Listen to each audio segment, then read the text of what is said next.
عن أنس رضي الله تعالى عنه قال قال رسول الله صلى الله عليه وسلم يسف أهل النار কিয়ামতের দিন জাহান্নামীবাসীরা জাহান্নামে যাওয়ার জন্য সারিবদ্ধ হয়ে দাঁড়াবে। ফায়ামুরু বিহিমুর রজুলু মিন আহলিল জান্নাহ, তখন ওই জাহান্নামীবাসীদের সামনে দিয়ে জান্নাতি এক লোক জান্নাতে যাইবে।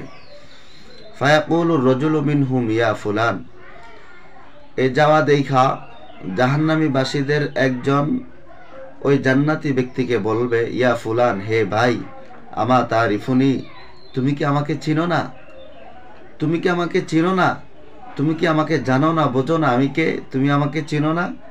আনাল্লাযী সাকাইতুকা শারবাতান, আমি দুনিয়াতে তোমাকে একদিন পান করাইয়াছিলাম, খাওয়াইয়াছিলাম, তুমি ক্ষুধার্ত ছিলা, তোমাকে আমি পান করাইয়াছিলাম, তোমাকে আমি খাওয়াইছিলাম, আজকে তুমি আমাকে চেনো না?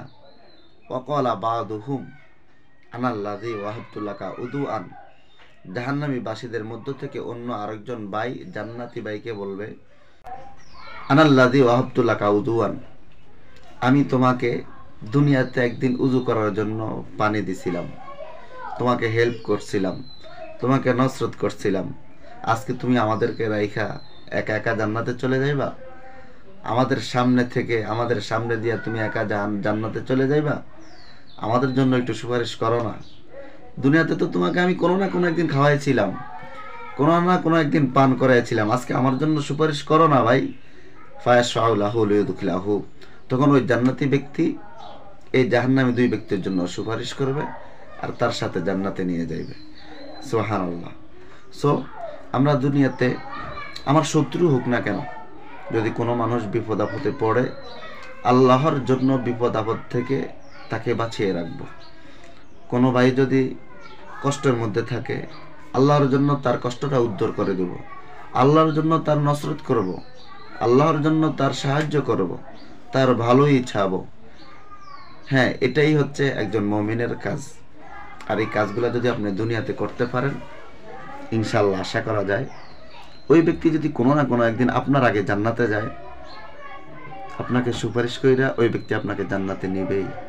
এজন্য হিংসা হাসাদ এগুলা দূরে রাখুন। হিংসা হাসাদ কোনো শত্রুর সাথেও করতে নেই। হিংসা এমন একটা জিনিস, রাসূল বলেন, হিংসা আপনার সব আমলগুলোকে নষ্ট করে দেয়। তাহাজ্জুদের আমল হিংসা নষ্ট করে দেয়, হজের আমল হিংসা নষ্ট করে দেয়, রোজার আমল হিংসা নষ্ট করে দেয়, নফল ইবাদতের আমল হিংসা নষ্ট করে দেয়। আপনার তাসবিহ, তাহলিল, দোয়া, দুরূদ, তেলাওয়াত করছেন, এই সমস্ত আমলগুলা হিংসা নষ্ট করে দেয়। এই জন্য আমরা হিংসা থেকে দূরে থাকবো। অন্যকে হিংসা করব না, পারলে অন্যের নসরত করব, যদি না পারি অন্যের ক্ষতি করব না। রাসূল সাল্লাল্লাহু আলাইহি ওয়াসাল্লাম হাদিসের মধ্যে আমাদেরকে এটাই মেসেজ দিয়েছেন। জি ভাই, আমি শরীফুল ইসলাম জিহাদি, সবাই আমার জন্য একটু দোয়া করবেন। আল্লাহ তাআলা যেন আমাকে সুস্থতা দান করে। অনেক পেরেশানিতে আছি, অনেক রোগ। দেখেন আর আমি খুব সুন্দর সুটাম দেহ না, এই দেহটার মধ্যে অনেক অসুস্থতা নিয়ে জীবনটা চলতেছে।